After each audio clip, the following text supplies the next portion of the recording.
اس معاشرے میں ہم کس طرح ایمان اور یقین اور ایمان ساتھ لے کر مریں گے؟ ہزاروں نہیں لاکھوں کو مرتے وقت کلمہ نصیب نہیں. قسم دے کر پوچھو ماں مر رہی ہے کلمہ منہ سے نہ نکلا، باپ مر گیا منہ سے کلمہ نہیں نکلا، بیگم صاحبہ چل بسی منہ سے کلمہ نہیں نکلا. ہزاروں چلے گئے اور اپنے جانے کا پھر بھی یقین نہ آیا. تم نے کبھی سوچا تک نہیں، خیال تک نہیں کیا. ارشاد فرمایا مدنی کریم صلی اللہ تعالی علیہ وسلم نے لوگوں ابو ہریرہ رضی اللہ تعالیٰ عنہ سے پوچھا تو کیوں رویا؟ عرض کرنے لگا میرے آقا اتنی کمزوری کبھی نہ دیکھی، اتنی ضعیفی کبھی نہ دیکھی، اتنی ناتوانی کبھی نہیں دیکھی، چہرہ انور بالکل کمزور ہو گیا. آپ نے ٹھنڈا سانس لے کر فرمایا ابو ہریرہ تجھے معلوم نہیں موت بالکل قریب آ گئی، بالکل قریب آ گئی موت.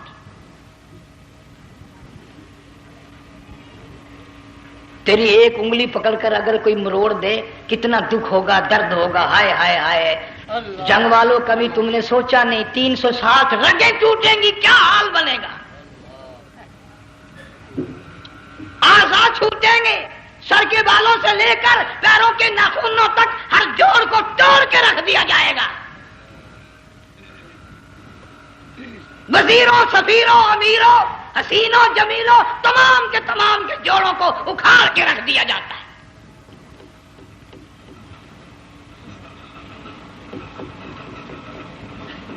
پروگرام تک نہیں مرد عورتوں کا کہ یہ دنیا کسی کی نہ بنی، قبر میں آخر جانا ہی جانا ہے. علماء کرام نے لکھا ہے کہ حضرت عیسیٰ علیہ الصلوۃ والسلام کے پاس لوگ آئے اور کہنے لگے نئی نئی قبروں سے مردے زندہ کر کے دکھاتے ہو، آؤ ہم ایک پرانی قبر پہ لے کے چلتے ہیں، مردہ زندہ کر کے دکھاؤ. عیسیٰ علیہ السلام تشریف لے گئے، فرمایا قم باذن اللہ. ایک نوجوان زندہ ہو کر قبر سے نکل کر سامنے آ کر کھڑا ہو گیا. عیسیٰ علیہ السلام نے پوچھا تو کون ہے؟ وہ کہنے لگا میرا نام سام ہے، میں حضرت نوح علیہ السلام کا بیٹا ہوں. تو پیغمبر کا دماغ تو پیغمبر کا ہوتا ہے نا. فرمایا تجھے تو بڑا عرصہ قبر میں گزر گیا، کتنے ہزار سال قبر میں گزر گئے؟ کہ جی ہاں. عیسیٰ علیہ السلام نے فرمایا یار ملاقات تو اللہ نے کرائی دی، قبر کا کچھ حال تو بتا کیا بنتی ہے، قبر کا کچھ ماحول بتا، قبر کی خبر بتا. علماء کرام نے لکھا وہ نوجوان رونے لگا اور کہنے لگا عیسیٰ علیہ السلام تو قبر کی خبر پوچھتا ہے، قبر کا حال پوچھتا ہے، قبر کا ماحول پوچھتا ہے، قبر کا معاملہ مجھ سے پوچھتے ہو، آپ مجھ سے پہلے یہ کیوں نہیں پوچھتے کہ موت کا جھٹکا کتنا شدید ہے؟ نوجوان رو کے کہنے لگا عیسیٰ علیہ السلام کتنے ہزار سال میری موت کو گزر گئے پر مالک کائنات کی قسم آج تک میرا منہ کڑوا ہے.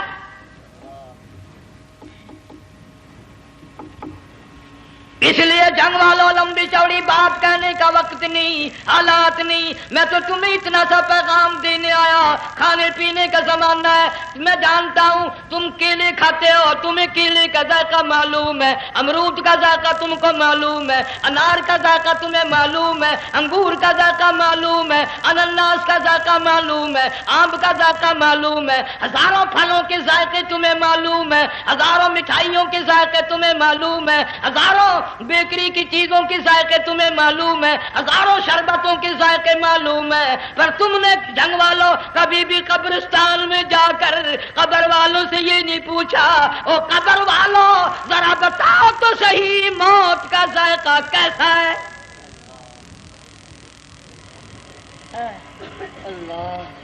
تم نے چکھا نہیں، جنہوں نے چکھا وہ بتانے نہ آئے کیسا ذائقہ ہے. اللہ اکبر.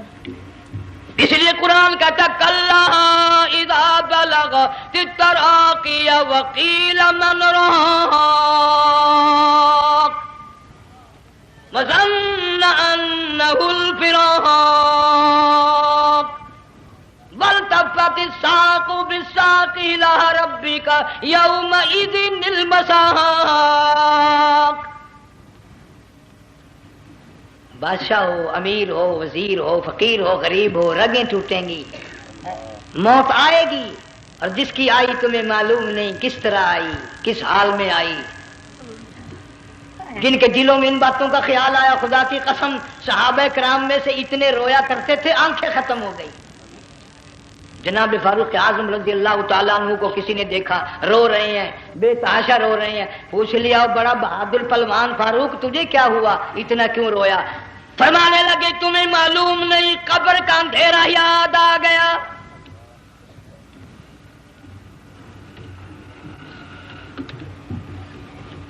ایک 1,29,000 صحابہ کرام اس آخرت کے لیے قربانیاں دیتے آئے، اولاد کی قربانی دی، مال کی قربانی دی، جان کی قربانی دی، جو کرنا پڑا وہ کر گزرے، لیکن محمد عربی صلی اللہ علیہ وسلم کا دامن نہ چھوڑا. اسی لیے ہر سال اللہ پاک جل شانہ نے اس امت کو یہ موقع دیا کہ سنت خلیل پہ عمل کرتے کرتے قربانیوں کی یاد تازہ ہو جائے، قربانیوں کی یاد تازہ ہو جائے. قرآن کریم میں جا بجا ابراہیم علیہ السلام کا اللہ پاک نے ذکر خیر فرمایا. یوں فرمایا ہم نے ان کے بڑے امتحان کیے، بڑی آزمائش کی، وہ ساروں میں کامیاب ہوئے. تم ہر وقت اللہ سے یہ دعا کیا کرو اللہ ہمیں امتحان میں نہ ڈالے، آزمائش میں نہ ڈالے. ہم امتحان کے قابل نہیں. یہ ہمارے جو امتحان ہوتے ہیں ان میں نقل ماری جاتی ہے، تو اللہ امتحان لے گا تو نقل کیسے ماریں گے، کیسے کام چلے گا؟ جناب ابراہیم علیہ السلام کو اللہ پاک نے ہزاروں امتحان میں مبتلا کیا، ہزاروں آزمائشیں کی، فَأَتَمَّهُنَّ سب میں کامیاب گیا، سب میں پاس نکلا. ایک آزمائش ایسی بھی آئی اللہ کی توحید کی وجہ سے، شرک کو مٹانے کی وجہ سے ابراہیم علیہ السلام کا سارا مصر فلسطین دشمن بن گیا. حضرت سارہ کو ساتھ لے کر چل دیے، ایک بیوی ساتھ ہے، اکیلا دم میں. یہاں تو لوگ محلوں میں شہروں میں کہتے ہیں جی میں اکیلا ہی ہوں، میں کیا کروں. اگر خلیل کہتا کہ میں اکیلا ہوں تو آج قرآن میں اس کا ذکر خیر کیسے ہوتا؟ پرواہ نہ کی. وہ کہتا میرے لیے میرا اللہ کافی ہے. کون کہتا ہے میں اکیلا ہوں، میری ساتھ تو اللہ ہے. مصر سے گزرنے لگے، بادشاہ کے ملازموں نے بادشاہ کو جا کے بتایا بڑی خوبصورت عورت گزر رہی ہے تیرے حلقے سے، بہت بڑی خوبصورت عورت ہے. کہ ملازم پکڑ کے لے کے چلے تو عورت ذات حضرت سارہ رونے لگ گئی. خلیل میرا کیا بنے گا؟ پیغمبر کو اللہ کی ذات پر بڑا یقین ہوتا ہے، فرمایا پرواہ نہ کر، میری آبرو میرے مولا کی آبرو ہے، چاہے جہاں چلی جا میری عزت کی حفاظت میرا اللہ کرے گا. فرمایا فاللہ خیر حافظا وہو ارحم الراحمین. پرواہ نہ کر، میں اس کا پیغمبر ہوں، نبی ہوں، چیخا میں جلا اس کے لیے، سارے دکھ اٹھاتا ہوں اس کے لیے، میری عزت کی حفاظت وہی کرے گا. محل میں جا کر حضرت سارہ کو بند کر دیا. بادشاہ نے بلوایا ہے عزت لوٹنے کے لیے، بادشاہ نے پکڑوا کر منگوایا ہے آبرو برباد کرنے کے لیے. بادشاہ کا ارادہ ہے سارا کی عزت کو برباد کرنے کا، اور اللہ کا پروگرام ہے سارا ادھر آ، اس محل میں ایک معصوم بچی ہے جس کا نام ہاجرہ ہے، میں اس کو اتنا پسند کرتا ہوں، اللہ فرماتے ہیں اس کے پیٹ سے اسماعیل ذبیح اللہ کو پیدا کرنا چاہتا ہوں، اس کی نسل سے حبیب اللہ کو لانا چاہتا ہوں. آج تک کسی کی انگلی اس کی طرف نہیں اٹھی. سارا محل میں آؤ، اس کو آ کر ساتھ لے جاؤ تاکہ میرے ذبیح اللہ کی پیدائش کا معاملہ بن جائے. بادشاہ کا ارادہ ہے آبرو برباد کرنے کا، اللہ کا ارادہ ہاجرہ کی آبرو بچانے کا. فرمایا وَيَمْكُرُونَ وَيَمْكُرُ اللَّهُ وَاللَّهُ خَيْرُ الْمَاكِرِينَ. اس نے بھی تدبیر بنائی، میں خدا نے بھی تدبیر بنائی. بادشاہ آیا حضرت سارہ کے قریب برائی کا ارادہ کر کے. مفسرین نے لکھا ہے حضرت سارہ نے فرمایا مجھے 2 رکعت نماز پڑھنے دے.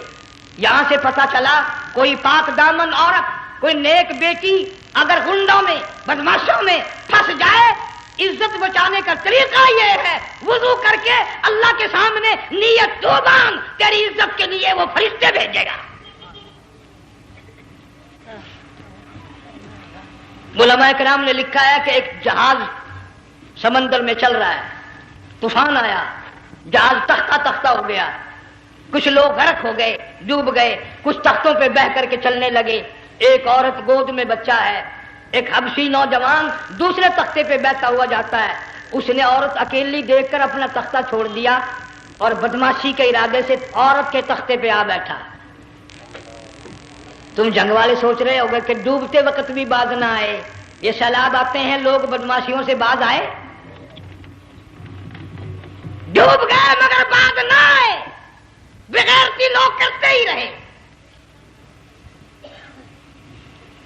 علماء کرام نے لکھا حبشی نوجوان نے عورت کا بچہ چھینا سمندر میں پھینک دیا، عورت روئی اور کہنے لگی میرے اللہ بیٹھی رہتی ہوں، عزت جاتی ہے، حرکت کرتی ہوں، ڈوب جاؤں گی۔ میں نے سنا ہے سمندر کی گہرائیوں سے تو نے یونس علیہ السلام کی سنی تھی، میں تو پانی کے اوپر بہ رہی ہوں، مولا میری آبرو بچا،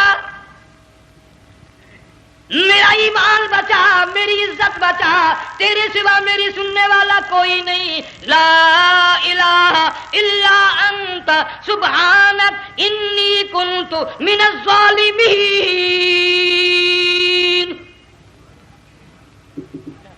علماء نے لکھا ہے کہ ایک گردن سی نمودار ہوئی پانی میں سے اور حبشی نوجوان کو ایک ہی لقمہ بنا کر لے گئی۔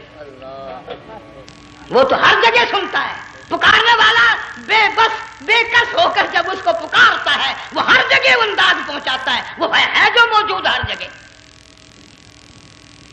عورت بہتی بہتی کنارے جا لگی، ایک جہاز قریب آیا، دوپٹے کا اشارہ کر کے اس کو بلایا۔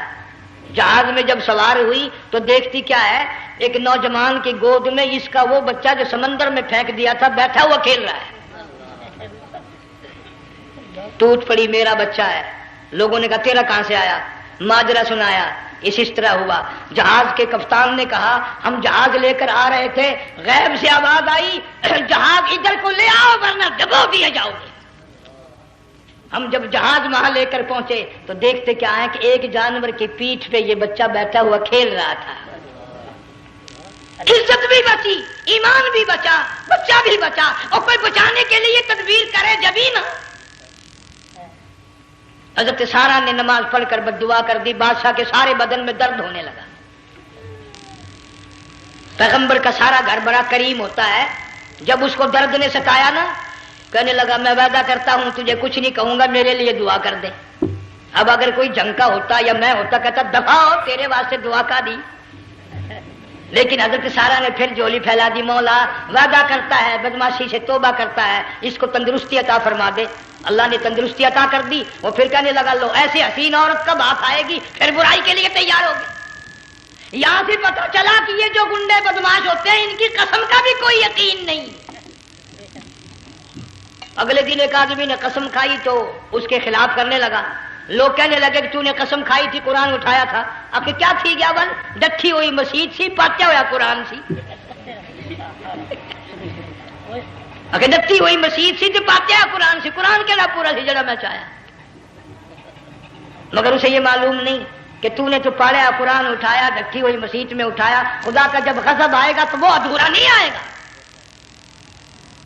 وہ ادھورا نہیں آیا کرتا۔ 3 مرتبہ اس بادشاہ نے حضرت سارا کے ساتھ ایسا کرنے کا ارادہ کیا، پھر دعا ہوئی، پھر بد دعا ہوئی، پھر دعا ہوئی، پھر بد دعا ہوئی۔ آخر کار کہنے لگا اپنے ملازموں کو کہ وہ بدماش ہو، عورت کے روپ میں کسی بلا کو پکڑ کے لائے ہو، کسی جن بھوت کو لے آئے ہو، اور کہنے لگا تو چلی میرے محل سے جلدی چلی جا، اور جاتی جاتی وہ کہا کہ یہ تیری خدمت کیا کرے گی، یہ بچی میرے محل میں ہے، اس کو ساتھ لے جا۔ حضرت سارا کو ہاجرہ کو ساتھ کر دیا، سیانی ہو گئی، حضرت ابراہیم علیہ السلام سے نکاح کر دیا، اسماعیل علیہ السلام پیدا ہو گئے۔ اللہ میاں جب حضرت ابراہیم علیہ السلام چومتے ہیں، چاٹتے ہیں، ماتھے پہ بوسے دیتے ہیں، اٹھاتے ہیں، پیغمبر کا بیٹا خود بھی نبی اور آل میں آنے والا نبی کالی کملی والا صلی اللہ علیہ وسلم کتنا حسین چہرہ ہوگا. اللہ میاں نے پھر آزما لیا. حکم دیا کہ اس ہاجرہ کو اسماعیل کو دونوں ماں بیٹوں کو وہاں چھوڑ کے آ جہاں سینکڑوں میل میں پانی کوئی نہیں, آدمی کوئی نہیں, رستہ کوئی نہیں, گھاس کوئی نہیں, پتا کوئی نہیں. جہاں بیت اللہ ہے یہاں کے بارے میں حکم دیا چھوڑ کے آ. اور اگر آپ کو نیند نہیں آئی تو مزہ آئے گا. اللہ نے یہ فرما دیا بتانا نہیں ہے کہ میں نے حکم دیا ہے. خدا حافظ نبی نہیں کہتا اپنی بیوی کو. آج لوگ ہر بات میں کہہ دیتے ہیں ہمارے پیروں کو پتا کل کو کیا ہوگا, ہمارے فقیروں کو پتا ہے پرسوں کیا ہوگا. وہ بڑی مدت کی بات ہے. یہی موسم تھا, چماسا گرمی تھی, انارکلی لاہور سے ہم کئی ساتھی گزر رہے تھے. فٹ پاتھ پہ بیٹھا ہے ایک ملنگ, چاروں طرف لوگ کھڑے, بڑا مجمع. کافی دنوں کی تو بات ہو گئی. ہاتھوں کی لکیر دیکھ کر لوگوں کی تقدیر بتا رہا تھا. کسی کو کہتا تھا تجھے بڑی اونچی پوسٹ ملے گی, کسی کو کہتا تھا تیری شادی بڑی فرسٹ کلاس لیڈی سے ہوگی. وہ بابو تو کوڈا ہی ہو جاتا تھا, لیڈیوں پہ بڑے مرائے یہ لیڈے. کوئی کام نہیں, رات دن بس لیڈیوں کے پیچھے ہی پھرنا ہے. میں نے اپنے ساتھیوں سے کہا, میں نے کہا میں بھی تقدیر پوچھتا ہوں اپنی. کہنے لگے شرارت ہو جائے, یہ منع کر ہے. ساری دنیا پر ہاتھ دکھا رہی ہے, کوئی شرارت نہیں, میرے ہاتھ میں شرارت ہے. 1 روپیہ لے رہا تھا وہ, میں بھی لوگوں میں گھساتا بھیڑ میں سے اوپر نیچے ہی ہوتا میں بھی پہنچ گیا. اور دونوں گھٹنے میں نے زمین پہ رکھ دیا, روپیہ ہاتھ میں نے اس کا ذکر کہا. میں کہا ملنگ جی اگر اب ویکھیا میری شادی ہو جائے گی کہ نہیں. اب اس نے دیکھ کے میری طرف کہنے لگا, اس نے سوچا کہ یہاں اچھے بھلے کو نہیں ملتی پاکستان میں, اسے کون دے گا.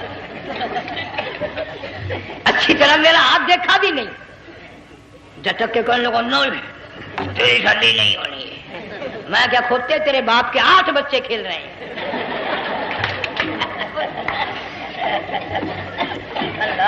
یوں ہی عقیدے بگڑ جاتے ہیں لوگ. ہمارے پیر کو پتا, فقیر کو پتا, کسی کو پتا نہیں ہے, کوئی نہیں جانتا. فرمایا وما تدری نفس ماذا تکسب غدا, کوئی نہیں جانتا کل کیا ہو جائے گا. وما تدری نفس بأي أرض تموت, کوئی نہیں جانتا زمین کے کس ٹکڑے پہ موت آئے گی. ان اللہ علیم خبیر, ایک اللہ کی ذات جانتی ہے. حضرت ہاجرہ اسماعیل علیہ السلام کو چھوڑ کر چل دیے, نہ خدا حافظ کہا, نہ کوئی تسلی دی.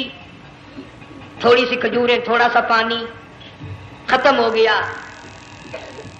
ابراہیم علیہ السلام جب دور نکل گئے تو حضرت ہاجرہ نے دیکھا یہ تو چلے گئے. کھڑی ہو کر آواز دی, اے میرے ابراہیم. مڑ کر نہیں دیکھتے. جنگ والوں, اللہ کا پیغمبر اللہ کی اجازت کے بغیر اپنی بیوی کی طرف نہیں دیکھتا, گھر والی کی طرف نظر اٹھا کر نہیں دیکھتا. ایک تم ہو, چٹی داڑھی, بڑھیپا, کالے برقے والی نظر آ جائے نا, آگے بھاگ کر بڑے نہیں آتے ہیں. کہاں جانا چاہتی ہیں آپ؟ تیری ماں لگتی ہے, آپ چلی جائے. تو یہ کیا ہوا؟ یہ کالے برقے پہ مرتے مرتے مرتے مرتے مری گئے. ایسا عجیب تماشا. وہ لاہور پلیٹ فارم پر پھر رہی تھی نا ایک لیڈی برقع اوڑے, آ گیا ایک لیڈا, کہنے لگا سیب نہ پلاؤں. نے کہا لے آئے, نے کہا واہ کام بن گیا. اسے وہ نپ لے آیا. تھوڑی دیر کے بعد کہنے لگا میرے خیال میں کوئی پھینٹا بھی ہو جائے. نے کہا لے آئے, نے کہا سبحان اللہ پکا کام ہو گیا. اسے منت بھی پی لی, پھینٹا بھی ڈکار گئی. تھوڑی سی دیر کے بعد کہنے لگا سیب لے آؤں. وہ لے ہی آیا سیب. کیا آپ کے لیے میں سیب لایا ہوں, آپ کھائیں. کہنے لگی نہیں آپ کھائیں. اس نے سوچا ہو میری بھی محبت ہو گئی ہے, سیب کھانے کے لیے مجھے بھی کہہ رہی ہے. جب اس نے اصرار کیا نا کہ میں تو تیرے لیے لایا ہوں, کھا تو صحیح. کہنے لگی کیسے کھاؤں, میرے منہ میں دانت ہی نہیں ہے. اب پتا چلا اسے کہ صبح سے میں تو پرانے پپی کے پیچھے پھر رہا تھا.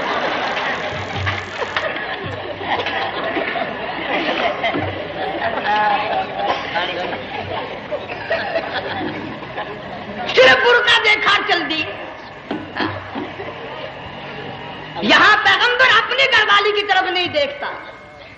حضرت حاجرہ نے اسماعیل علیہ السلام کو سینے سے لگایا. عرب کی قداور مائی، طاقتور مائی دوڑ لگا کر حضرت خلیل کا راستہ آ کے روک لیا اور کہنے لگی میں جوان عورت، یہ پیارا نور نظر، یہ لخت جگر، شکل تو دیکھو، صورت تو دیکھو، ہمیں یہاں چھوڑ کے جا رہے ہو.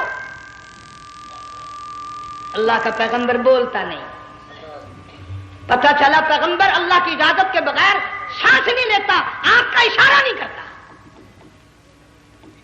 حضرت حاجرہ رونے لگ گئی، میرے خلیل، میری ابراہیم، میرا قصور بتاؤ، میرا جرم بتاؤ، میری خطا بتاؤ، میرا گناہ بتاؤ، معافی چاہوں گی، معذرت کروں گی. اس بچے کا کیا گناہ ہے اس میدان میں چھوڑ کے چلے ہو؟ بولتے نہیں ہیں. اللہ کی طرف سے بولنے کی اجازت نہیں ہے. حضرت حاجرہ نے خود ہی قیاس لگایا، سوچتی ہیں پیغمبر تو کسی پہ ظلم نہیں کرتا. وہ کہنے لگی خلیل کہیں اس رب کا حکم تو نہیں، کہیں اس اللہ کا یوں حکم تو نہیں. جنگ کے لوگوں اگر خلیل ہاں کہہ دیتا تو کیا حرج تھا؟ ہاں نہیں کہتا، اجازت نہیں، تاکہ حاجرہ کے یقین ایمان کا امتحان مکمل ہو. مفسرین نے لکھا ہے کہ حضرت ابراہیم علیہ السلام نے سر کا یوں اشارہ کیا، بس ذرا سا ہاں. پھر عورت کا ایمان دیکھ، یقین دیکھ، یہیں نہ بیٹھی، دوڑ کے وہاں گئی ہے جہاں پہلے بٹھا کر آئے تھے اور کہنے لگی ابراہیم جاؤ، میں جانوں میرا رب جانے، پرواہ نہیں.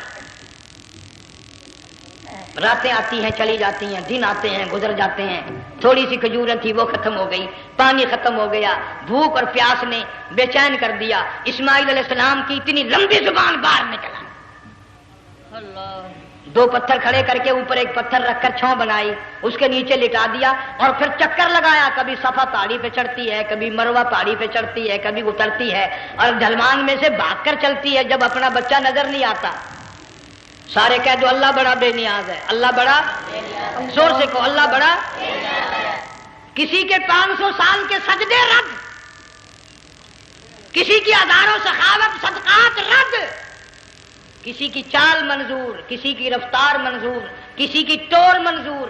اور یوں فرمایا حاجرہ میری رحمت کی تلاش میں آج جو تو نے دوڑ لگائی ہے، یہ تیری چال ڈال رفتار ٹور ہمیں اتنی پسند آ گئی، اتنی پسند آ گئی کہ آج کے بعد خلیل اللہ کیوں نہ ہو، ذبیح اللہ کیوں نہ ہو، کلیم اللہ کیوں نہ ہو، روح اللہ کیوں نہ ہو، حبیب اللہ کیوں نہ ہو، صحابہ کرام کیوں نہ ہو، قطب ابدال غوث کیوں نہ ہو. میری حاجرہ مجھے اپنی کبریائی کی قسم جب تک وہ تیری چال چل کے نہ دکھائے گی حاجی کا لانے کا حقدار نہیں ہو سکتا.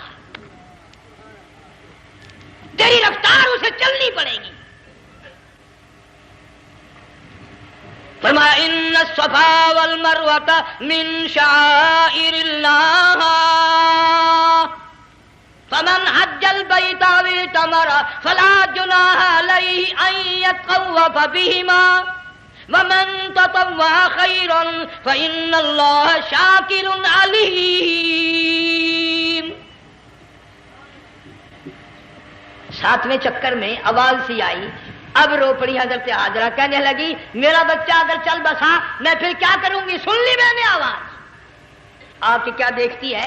اسماعیل علیہ السلام کی نرم و نازک ایڑیاں جس زمین پہ رگڑی گئی تھی وہاں سے چشمہ جاری کر دیا.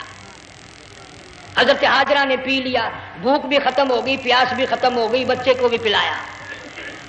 اللہ تعالیٰ نے خانے کعبہ کی بنیاد ڈال دی، ایسے گھر کی بنیاد ڈالی. حضور صلی اللہ علیہ وسلم فرماتے ہیں 500 سال کی عبادت ایک طرف اور بیت اللہ پہ ایک نگاہ یوں ڈالنا ایک طرف. 500 سال کی عبادت کا وہ ثواب نہیں جو ایک نظر خانے کعبہ پہ ڈالنے کا ثواب ہے.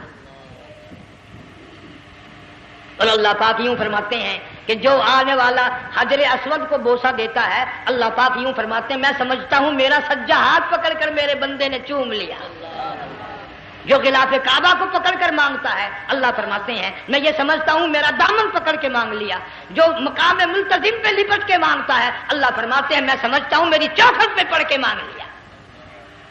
اور فرمایا لوگوں یہ جو آنے والے آئے ہیں یہ رشتہ داروں کے مہمان نہیں، عزیزوں کے مہمان نہیں، دوستوں کے مہمان نہیں، میں خدا میزبان ہوں، یہ میرے مہمان ہیں۔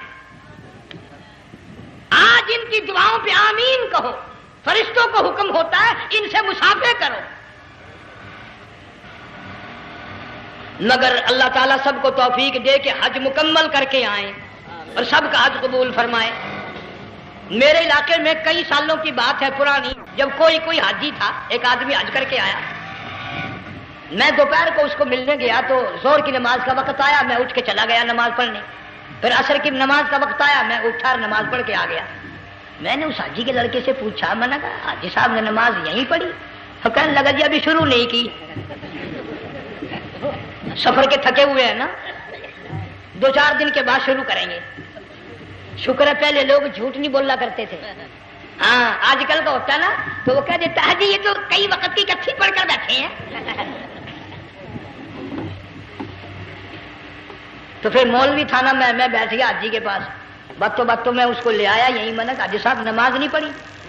کہنے لگا آپ ہی لوگوں سے سنا ہے کہ بیت اللہ میں جو ایک نماز پڑھے 1,00,000 کا ثواب ملتا ہے، مسجد نبی میں جو ایک نماز پڑھے 50,000 کا ثواب ملتا ہے، 4 مہینے پڑھ کے آیا، وہ حساب لگا لو۔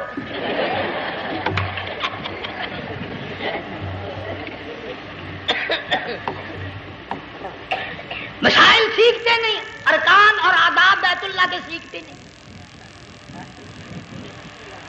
ڈی سی کے دفتر میں اگر جانا ہو کئیوں سے پوچھے کیسا جاؤں، کس طرح درخواست دوں، کیسے کہوں، کیسے کھڑا ہوں، کیسے بیٹھوں، کیا عرض کروں، اور اللہ کے دربار میں ہم جاتے ہیں اور سیکھ کرنے جاتے ہیں، یہ خوف نہیں کہ اگر بے ادبی ہوگی تو مارا جاؤں گا۔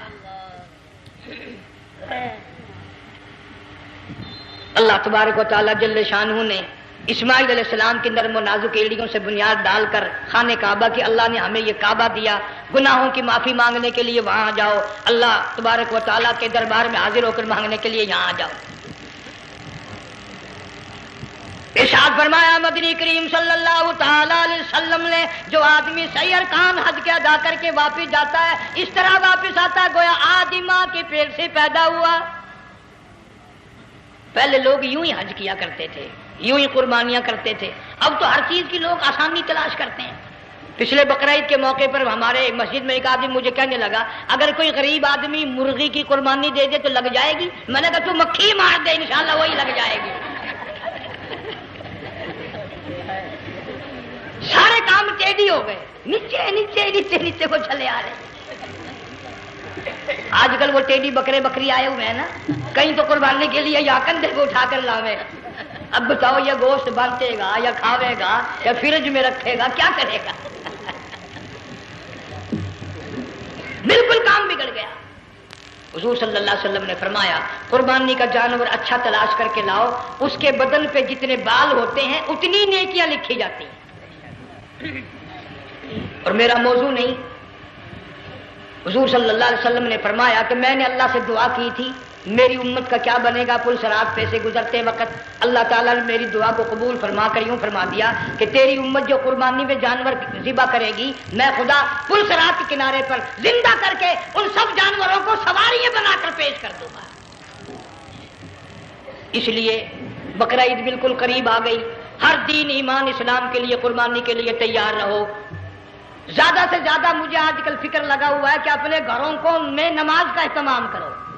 آج حال یہ بنا ہوا ہے کہ اگر گھر والی کی گود میں موت آئی تو گھر والی بے نماز، دھی کی گود میں موت آئی دھی بے نماز، بہن کی جھولی میں موت آئی بہن بے نماز، بیٹے کی گود میں موت آئی بیٹا بے نماز، بھائی کی گود میں موت آئی بھائی بے نماز، ڈاکٹر کے ہاتھ میں موت آئی ڈاکٹر بے نماز، کمپیوٹر کے ہاتھ میں موت آئی کمپیوٹر بے نماز، نرس کے ہاتھ میں موت آئی نرس بے نماز، تیرا کفن خرید کے لانے والا بے نماز، تیرے غسل کا پانی گرم کرنے والا بے نماز، تیری قبر کھودنے والے بے نماز، تیرا جنازہ اٹھانے والے بے نماز، تیری قبر پہ مٹی ڈالنے والے بے نماز۔ اگر تو نمازی بھی ہے یہ اتنے چاروں طرف کے بے نماز تجھے جنت میں کب جانے دیں گے؟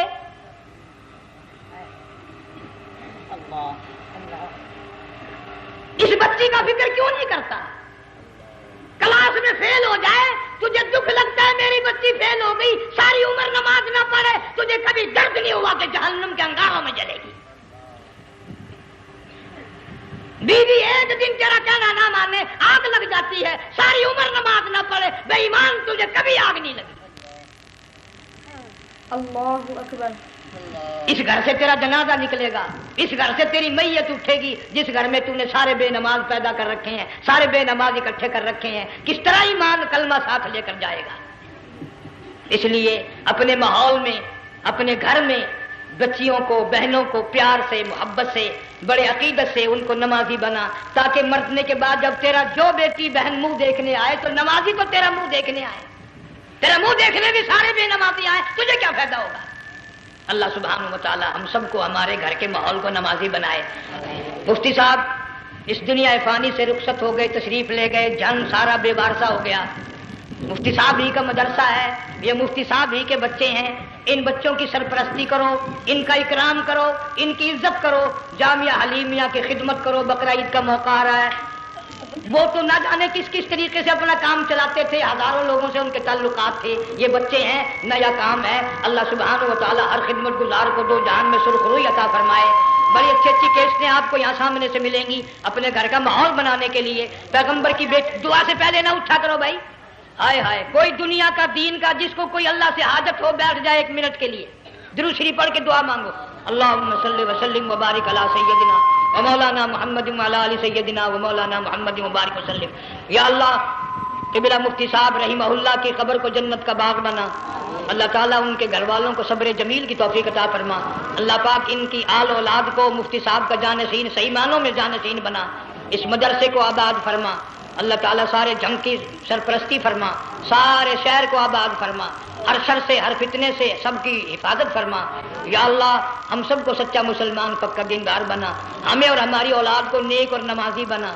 یا اللہ ہمارے گھروں کو نماز اور قرآن سے آباد فرما، کلمے اور ایمان والی موت عطا فرما۔ صوفی مولانا محمد یار صاحب رحمہ اللہ کی قبر کو جنت کا باغ بنا۔ یا اللہ تمام مسلمانوں کی بخشش فرما، ساری امت کی مغفرت فرما، ساری مخلوق پہ کرم اور فضل فرما۔ یا اللہ سارے پاکستان کی حفاظت فرما، پاکستان کے داخلی خارجی دشمنوں کو ذلیل و خوار کر دے۔ یا اللہ ہم سب کو یقین ایمان اپنے اندر پیدا کرنے کی توفیق عطا فرما، ظالم کے ظلم سے بچا، شریر کی شرارت سے بچا، مولا حاسدوں کے حسد سے بچا، فتنہ پردازوں سے ہم سب کی حفاظت فرما، بے اولاد کو اولاد عطا فرما، جن کے پاس بچیاں ہیں اللہ تعالیٰ نرینہ اولاد عطا فرما۔ اور میں تو کافی دنوں کے بعد آیا ہوں، پرانے دوستوں میں سے تھے قاری غلام محمد صاحب، سب کا رحمت اللہ علیہ، اللہ تعالیٰ ان کی قبر کو جنت کا باغ بنا، سب کو جوار رحمت میں جگہ عطا فرما۔ ہمارے بڑے بزرگ قبلہ درخواستی صاحب مدذلو یا اور جتنے بھی بیمار ہیں اللہ پاک صحت کاملہ عطا فرما۔ مجھے بھی پیر غلام حبیب صاحب اللہ تعالیٰ ان کو بھی صحت کاملہ عطا فرما، اور میں گناہگار بھی اب تو سارا سال گزر گیا، اکثر بیماری رہتا ہوں، اللہ تعالیٰ صحت کاملہ عطا فرما، موت آئے تو کلمے اور ایمان والی موت عطا فرما۔ یا اللہ دو جہاں